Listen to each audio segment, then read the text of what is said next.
to pull back, and it looked like he was shutting off his lights. Started to get on the radio and just asked to have a case number made up for evading arrest, but it looked like he was abandoning the chase. At that point, you do see the car far off in the distance, and it looks like it was going to exit. It looks like it attempted to exit there at Frio Cesar Chavez, but was not able to negotiate that turn. We all know that that's a pretty sharp turn right there by UTSA downtown campus. Instead, went over the guardrail and onto the median, probably at least a 20-foot drop below. We also know now from having done some accident reconstruction or crash reconstruction that it's believed that he actually went airborne off of that retaining wall and flew about 102 feet airborne before tumbling the car several times. It's also estimated that he was going in well in excess of 100 miles an hour when he went off that retaining wall. Look, it appears that the driver was killed the passenger, was killed on impact. What we know about that passenger is that she's a 33-year-old female that is from another part of the state. She is not a local San Antonio resident as far as we can determine. I'm not able to part with her name just yet because it's unclear at this point if we have notified next of kin. And so in an abundance of caution, I won't be releasing her name just yet, but as soon as we're able to, we will send an update with that victim's name. The one I can identify for you definitively now at this point is the driver. The driver's name is James Chancellor, Chancellor, James Chancellor, 19 years of age. And he right now is facing a couple of different things. He initially, and this is the reason that we believe that he ran, is that he had a probation violation for felony unauthorized use of a motor vehicle. So that may very well be the reason that he ran. But additionally, he's going to be facing a murder charge. It is our intent at this point to charge him with murder in the case of this 33-year-old female passenger that lost her life as a result of his reckless driving in trying to get away from the deputy. Additionally, although I don't have very much more information on it, we do know that he was in possession of a handgun. At this point, I don't know that we will be charging him with felon in possession of that handgun. At this point, we don't have information that handgun was stolen, but it wouldn't surprise me if we're later able to determine that it was stolen. Many times in these cases, we will recover a gun and then, come to find out later that it was stolen, but the owner didn't have the serial number readily available to enter it officially as stolen. So at this point, we don't have any indicator that it's a stolen weapon, but it wouldn't surprise me to find out that it was. Earlier this morning, I also gave details that they were in possession of several checkbooks with different names on them that were not the two occupants in the car. At this point, I don't have any indicators that those are stolen checkbooks. And being that our investigators have been tied up handling the main incident, I don't believe that they've had much time to research that. But again, it wouldn't surprise me to find out that those were stolen items that were in possession of this suspect and this young woman that lost her life. Esta mañana nosotros tuvimos un incidente donde uno de nuestros oficiales intentó de parar un carro, un Mustang, que iba a muy baja velocidad.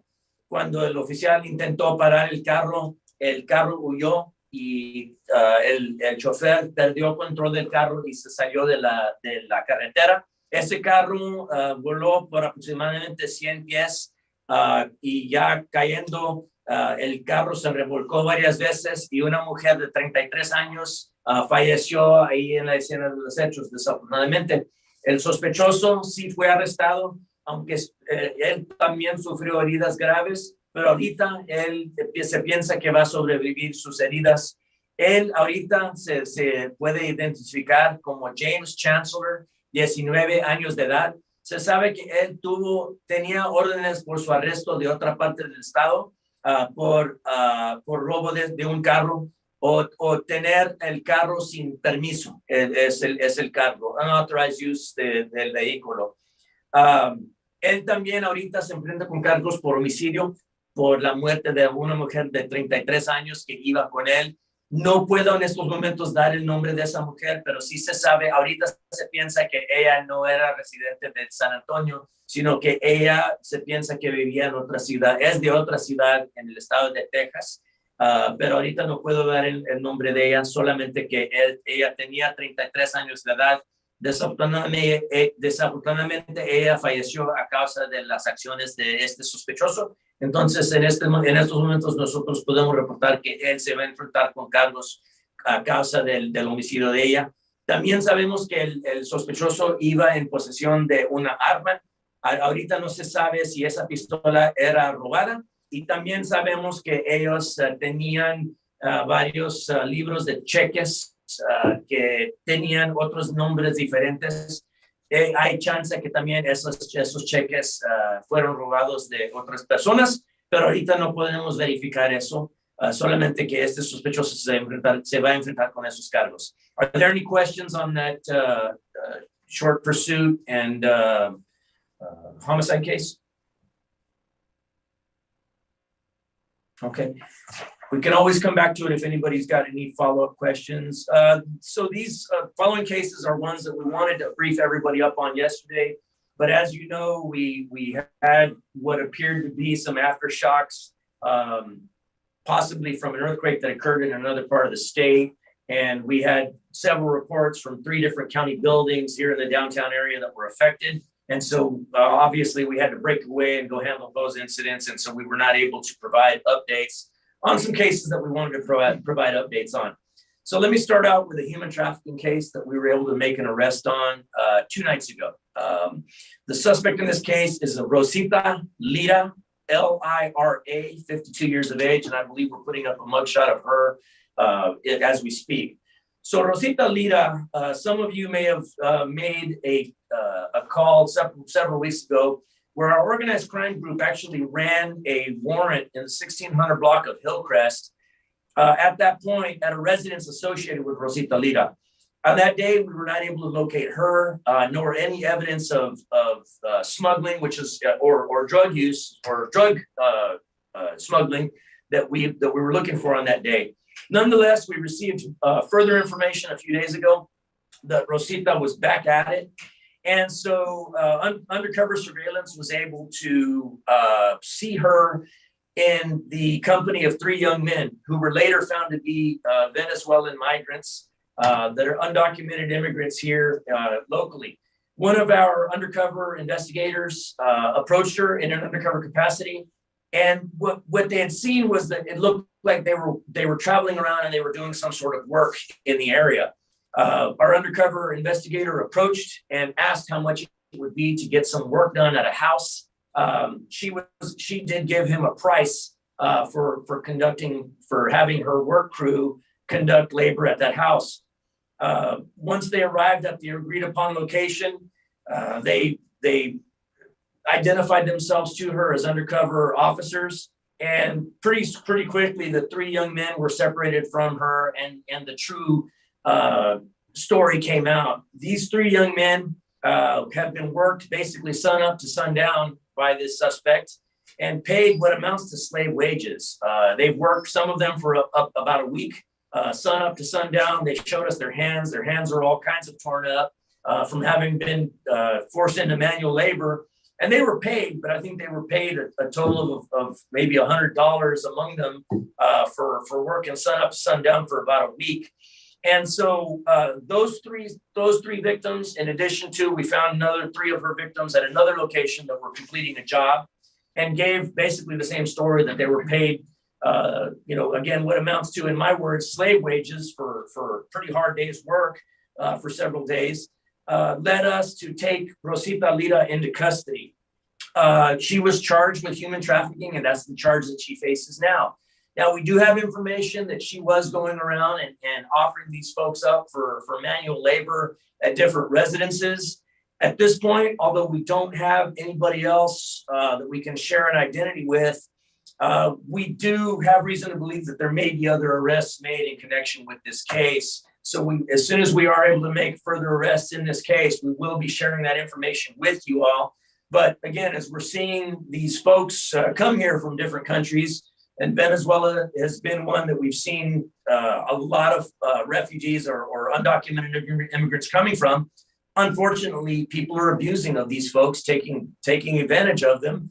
And even though everybody knows that they're not allowed to work legally in the country, not only are they putting them to work illegally, they're taking advantage of them and outright abusing them. And so, we're happy to be able to get Rosita Lira off the street and charge her with this. But unfortunately, we know that this is something that's going to be occurring with more frequency, as this is a very vulnerable population. At present, those 6 migrants that were involved in that case, they're not facing any criminal charges at this point.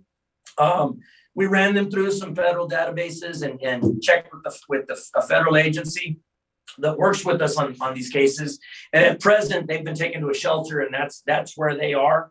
But again, they're being treated as victims in this case. Quite frankly, they were taken advantage of.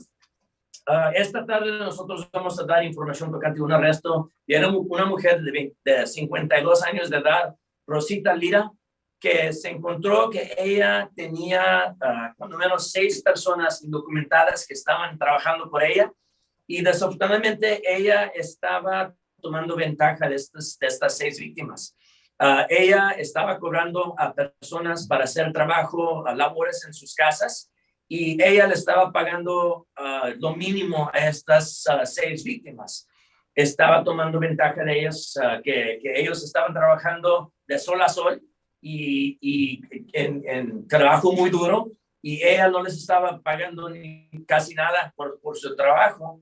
Entonces a ella la arrestamos por varios cargos de traficando de seres humanos, y pues las 6 víctimas ahorita están en un lugar donde los están cuidando, pero no están bajo custodia, y ellos en estos momentos no se enfrentan con cargos. Nosotros los estamos tratando como víctimas. Desafortunadamente hay muchas personas que vienen para acá solamente buscando mejor vida, y desafortunadamente hay personas que abusan de su confianza y los hacen víctimas. Entonces, para nosotros nos interesa arrestar a las personas responsables por tomar ventaja de estas víctimas.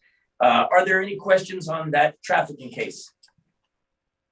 Yes, Salazar, Javier. Yes, sir. Soy Antonio. Yes, sir. Javier, el arresto de esta mujer nos indica, y como tú lo señalaste en inglés, nos indica o te indica que va a haber muchas Rositas Liras probablemente en el futuro. Hay muchas Rositas Liras en esta ciudad, en este condado, en este estado. Desafortunadamente, muchas veces estas personas vienen para acá, como nosotros sabemos, y andan buscando trabajo. No andan buscando nada gratis, no andan buscando robar. La mayoría de estas personas solamente quieren trabajar para mantener a sus familias. Desafortunadamente, hay personas que abusan de eso, y que pues simplemente muchas de esas personas hacen confianza a cualquier persona. Ya hemos visto en otros casos que nosotros estamos manejando, donde se creen de alguien porque pues alguien les está haciendo promesas de una gran vida con mucho pago, y no van a tener para qué tener pendiente, yo te voy a dar trabajo. Y estas personas que están buscando trabajo, se les hace fácil. Y luego ya estas personas abusan de ellas, y pues solamente no les pagan, o les pagan muy poco del dinero que andan ganando. Le apuesto que esta sospechosa ha hecho mucho dinero con personas víctimas como estas, y pues a nosotros nos da mucho orgullo arrestar a esta tal Rosita Lira, pero como usted dijo, Antonio, ya sabemos que hay muchas personas así que están haciendo estas cosas. Entonces, para nosotros, les decimos al público que por favor, si tienen información tocante a alguien que les está haciendo algo así a estas personas migrantes, que nos pueden llamar a cualquier hora al 210-335-GANG, 335-GANG, y pueden dejar recado 24 horas al día, y nosotros investigamos tanto como hicimos en este caso. Hay muchos migrantes que están llegando a la ciudad de San Antonio y posiblemente están ya viendo las noticias, viéndote a ti en este momento. Quisiera aclarar algo, Sheriff. Los migrantes, como estos 6 venezolanos, ¿pueden o no pueden trabajar? No pueden trabajar sin tener permiso para trabajar legalmente. Y ese es el problema con el sistema que nosotros tenemos, es que estas personas vienen para acá para trabajar. Ahorita no tenemos el sistema en lugar para darles el permiso. Entonces, hay muchas se están quedando en las calles sin hogar. Y pues a ellos tienen hambre, tienen niños con ellos que tienen hambre y alguien que se les acerca, se les hace fácil hacerles confianza porque ya están desesperados con su situación y alguien les está ofreciendo dinero, trabajo, lo que sea, y luego ya para ellos se les hace fácil hacer confianza y alguien abusa de ellos, simplemente. ¿Cuánto les estaban pagando, sheriff, en realidad? Bueno, 3 de estos hombres nos dijeron que ellos ya tenían casi una semana trabajando por lira y nos enseñaron las manos las tenían todas cortadas donde han estado haciendo labores en yardas o lo que sea. Y pues por la semana trabajando de sol a sol, aproximadamente $100 entre los 3 hombres. Eso, y ya sabemos que el IRA ya les estaba cobrando a los clientes mucho más que eso. Entonces, para nosotros, eso ya nos dice que esta sospechosa las estaba haciendo casi esclavos a estos hombres pobres, que ellos solamente querían trabajar y ella abusó de esa confianza. Gracias, sheriff. Any other questions on the human trafficking case? Okay. I do want to give information on a case involving several recovered stolen vehicles. The reason that I want to do this is several-fold. Obviously, we are seeing cases of organized crime increasing, border crime increasing, border-related crime increasing, I should say. And you know, we've said it before, we're going to say it again, and there's a couple of important points to make on this case, that the majority of the stolen cars that I'm seeing here at the sheriff's office, stolen cars or recovered stolen cars, these are not necessarily, you know, young teenagers out joyriding. A lot of these cars are being stolen or burglarized by organized crime syndicates. In other words, the cartels are behind a lot of these vehicle thefts. And, you know, you're talking about now, there's no such thing as a cheap pickup truck anymore. You know, these big F-250s that we're fixing to talk about, these are $70,000, $80,000, $90,000 trucks in some cases. And so it's no small inconvenience for somebody to lose a vehicle. You know, and so the other day, we got a call, one of our patrol deputies got a call from another agency for a report of a stolen vehicle that they had information, they had indicators that a stolen vehicle was in the 900 block of Duke Road in South Bexar County. One of our patrol deputies responded out. They were able to, although it was a very big property and deep, so they weren't able to see from the roadway the stolen vehicle that the indicators were that it was there. They were able to get access to nearby property, and they were able to see into the property with the stolen truck. They were able to see that vehicle, and then our auto theft investigators that made it out actually were able to spot, I believe it was 6 additional vehicles in addition to this one that they also believed that those were stolen as well. They were able to get a search warrant for the property, and they were able to get in. What they found was a total of about 7 stolen vehicles that were all either large SUVs or mostly Ford F-250 and Ford F-350 pickups. We already know that the F-Series pickups are very, they have a high incidence of being stolen. So I'm not telling anybody anything that they don't know. Now, there's a couple of important points to bring about on these recovered stolen trucks. A lot of them had their keys in them. So indicating that they had the keys in them when they were stolen. And one of the things that I did is I asked our intelligence unit to look up where these trucks were stolen from to see what, if anything, they had in common. In other words, I would love to be able to tell the public, you know, don't go here because we had all 7 of these trucks stolen from this one parking lot. And that's actually not what we found. Now, we did find that some of them were stolen from areas that we know are high value target areas for stolen vehicles. And so I'll go into those. Let me tell you, found any stolen that had in.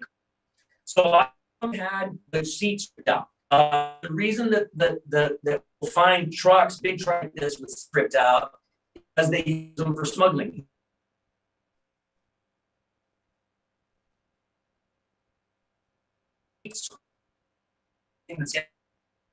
So they can car that they like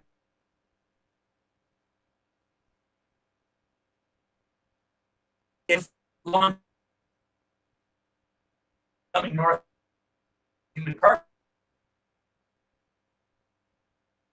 nearest into the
near the rim.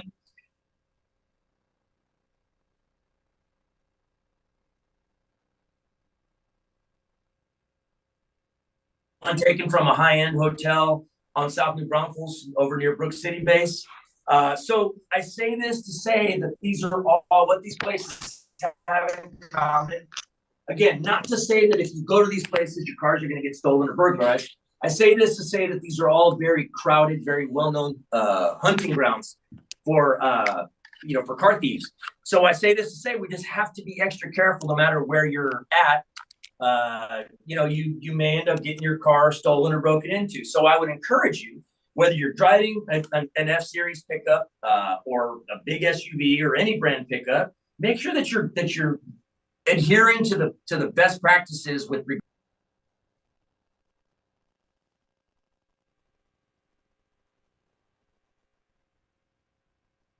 visible in the car. And those if you just do those three things, you're going to severely substantially limit your chances of becoming a victim of this. But also you want to make sure that you're getting some of the aftermarket anti-theft devices installed, a good alarm system. A lot of people say, well, do I invest in a steering wheel lock? I would say nothing's perfect, but yes, absolutely invest in it. I think, whatever a good steering wheel lock is going for nowadays, 40, 50, 60 bucks, I'd say it's money well spent. Because if somebody steals your truck and uses it to commit a crime, or you're out of a truck, it's substantially a lot more expensive. So I would say having one of these anti-theft devices is better than not having it. That would certainly be my words of advice. Look, and we all know that we're all going to be out doing our holiday Christmas shopping. And we already know that shopping malls, retail centers, anywhere where there's going to be just a whole lot of people is prime hunting ground for these car theft rings. So look, just use your best judgment with regard to going out shopping and safeguarding your property. If you're out Christmas shopping, don't leave a whole bunch of bags from these high-end stores that we all like to go shopping at. Don't leave those visible, because when you come back out of your store, all the gifts that you just finished buying and leaving in plain view of your truck are going to be gone. Your window's going to be smashed, or if you leave it unlocked, all your stuff's going to be gone. So just please make yourself a harder target. Nosotros queremos dar información tocante 7 camionetas y SUVs que nosotros logramos descubrir. Nosotros recibimos información que en 900 Duke Road, en el sur del condado, otra agencia nos llamó que había un vehículo, una camioneta robada, y ahí nosotros fuimos allí, logramos ver cuando menos siete vehículos que nosotros sabíamos que eran robadas. Nosotros sacamos una orden de reviso para esa propiedad, entramos y recogemos las camionetas y SUVs. Nosotros descubrimos que muchas de ellas tenían las llaves puestas. Entonces, eso nos quiere decir que cuando esas camionetas y SUVs fueron robadas, tenían las llaves puestas. Y eso es algo que, pues, para nosotros no sabemos por qué los dueños siguen haciendo esto. Si ya sabemos que está tomando muchas chances que alguien vaya a robar estas camionetas y SUVs. También lo que descubrimos era que los asientos de las camionetas se los habían arrancado, ya se las habían sacado. Sabemos por la razón que usan camionetas y SUVs grandes es porque ellos los hacen, los carteles y grupos que trabajan con los vehículos para traficando de seres humanos y contrabando de seres humanos, y les quitan los asientos para poner más personas. La razón que quieren usar trocas 4x4 es que cuando nosotros intentamos parar los vehículos, ellos simplemente huyen dentro del monte y quisieran que nosotros no podemos perseguirlos en el monte y pueden escapar. Muchas veces nosotros vemos que estas camionetas se volcan ya saliendo de la carretera, y muchas veces hay personas que sufren heridas o encuentran a la muerte en uno de estos incidentes, pero está en nosotros proteger a nuestros vehículos. Los vehículos estos fueron robados de varios lugares, apartamentos, centros de tienda, SeaWorld, uno de ellos en SeaWorld. Y eso no quiere decir que, por ejemplo, SeaWorld no está muy seguro. Eso quiere decir que si vas a uno de estos lugares, uno de estos apartamentos o centros de compras o SeaWorld, tiene que tener cuidado. Si dejas artículos personales de mucho valor que se pueden ver de afuera del carro, si dejas el carro sin atrancar, si dejas las llaves, alguien va a venir y se va a robar ese carro, y usted va a perder sus artículos y muebles que ha trabajado muy duro por ellos. Entonces, por esa razón, ahorita ya que sabemos que vamos entrando al tiempo de la Navidad, sabemos que todo el mundo va a estar, van a andar de compras, y pues hay también ladrones y criminales que pueden estar buscando personas que se descuidan. Entonces, les estamos urgiendo, les estamos rogando que por favor tengan cuidado con sus vehículos y sus artículos personales. Any questions on the recovered stolen vehicles?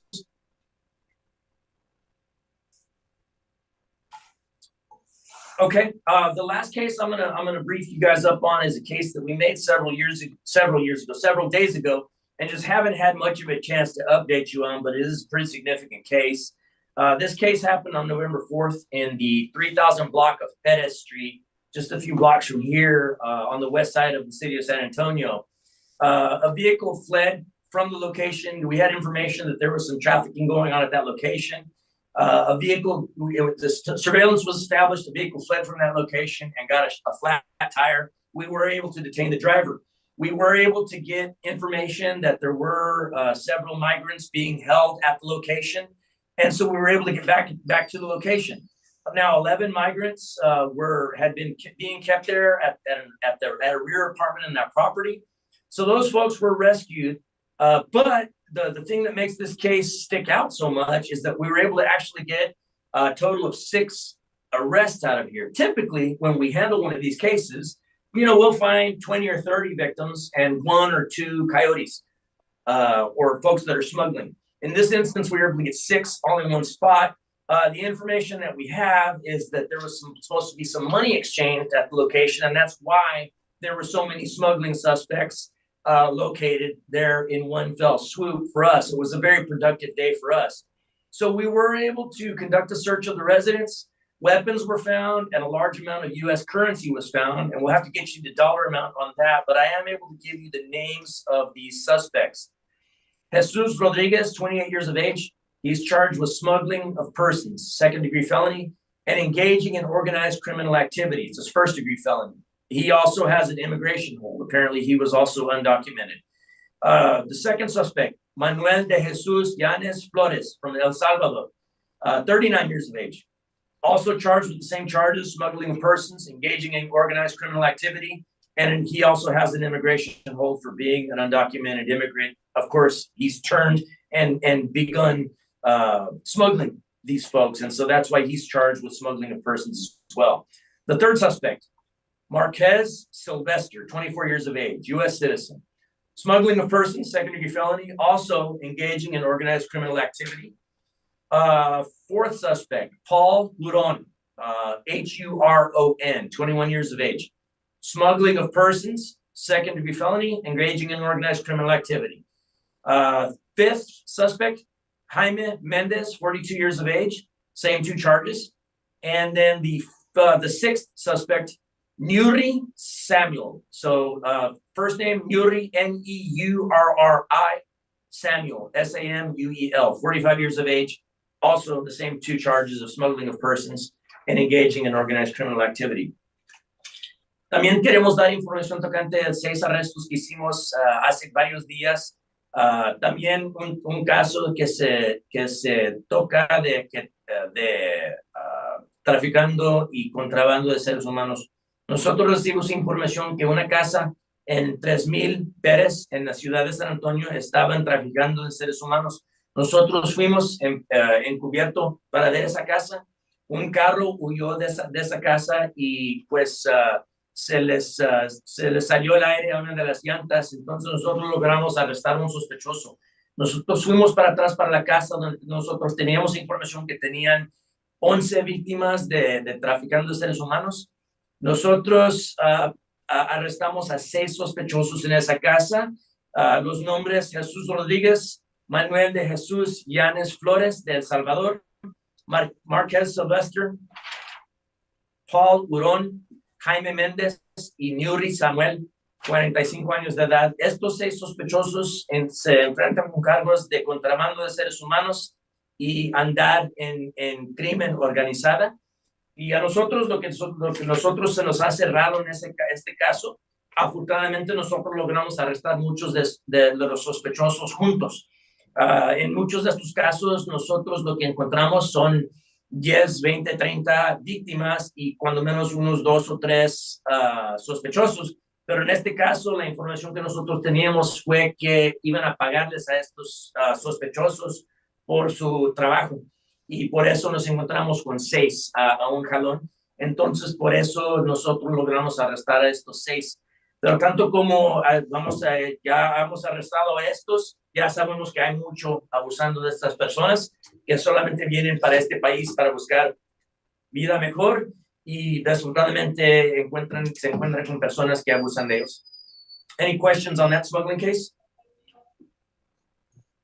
Hi, Sheriff. Habla Tania de Univisión San Antonio. Perdón, mire, de hecho quiero aprovechar para preguntarle más de la situación de migrantes y saber si hay alguna actualización que nos pueda compartir sobre la búsqueda por Perla, la presunta persona vinculada con ayudar a mandar personas a Martha's Vineyard.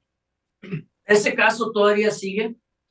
Ahorita no hemos llegado al punto que podemos darles el nombre de personas sospechosas, pero sí sé que ya tenemos identificadas varios sospechosos y sospechosas en este caso. Ya cuando llegamos al punto que podemos arrestar a alguien, les vamos a dar la información esa tan pronto que se pueda, pero todavía seguimos trabajando en ese caso como un caso del crimen que en inglés se llama unlawful restraint. Perfecto, gracias, Sheriff. Gracias a usted.